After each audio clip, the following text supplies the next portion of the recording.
నమస్తే అండి అందరికీ ఎట్లున్నారు? నేనైతే లాస్ట్ వీడియోలో చెప్పాను కదా! మేమైతే ఇంటి నుంచి వచ్చేసాం బయటికి రెంట్‌కి. ఇంట్లో చిన్న చిన్న గొడవల వల్ల అని చెప్పేసి. సో, అవునండి మేమైతే రెంట్‌కొచ్చాం. మేము రెంట్‌కొచ్చామనే గానీ మేమైతే హ్యాపీగా లేమండి.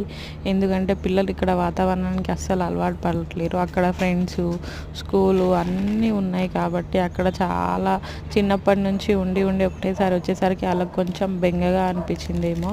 సో, ఇన్ని రోజులైతే మా పిల్లలైతే ఆడుకోవడానికి బయటికి కూడా వెళ్ళలేదు. సో, ఈ మధ్యనే వెళ్తున్నారు. మేము వచ్చైతే 1 మంత్ అయింది. 1 మంత్ నుంచి మా వాడైతే నిన్ననే బయటికెళ్ళాడు. ఆయనకు ఒక ఫ్రెండ్ కూడా అయిండు. హ్యాపీగా ఉంది. సో, పిల్లలు అలవాటు పడడానికి కొంచెం టైం పడుతుంది. కానీ అలవాటు పడతారు. కానీ మనం ఏం చేస్తామండి, పిల్లల్ని బాధ పెట్టినాం అనే ఒక ఆలోచన ఉంటుంది. కానీ ఇంట్లో వాళ్ళు మనల్ని పరాయి వాళ్ళు చేసినప్పుడు మనం ఏం చేయగలుగుతాం చెప్పండి. ఇవైతే కుంకుడుకాయలు, అందులో వచ్చే సీడు తింటే చాలా టేస్టీగా ఉంటుంది.